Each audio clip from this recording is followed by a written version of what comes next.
Ladies and gentlemen, welcome to another video. In this video, we're going to be talking about how to fix Snapchat cannot change your username. So let's get straight into the video, shall we? So in order to fix your Snapchat username, the first thing you want to do is simply go ahead and change your display name or even verify your eligibility. Simply go ahead and open your Snapchat, click on your profile, and then click on your settings. Now, this is where you can change your username by clicking on change username.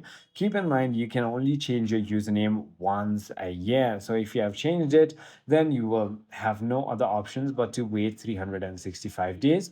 You can, however, change your display name whenever you want to, by the way.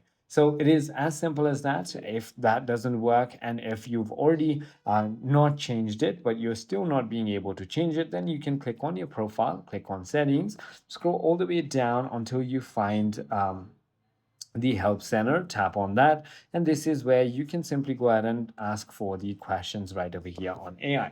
I hope this video clarifies everything for you. If you have further more queries, feel free to comment down below, and I'll see you on the next one.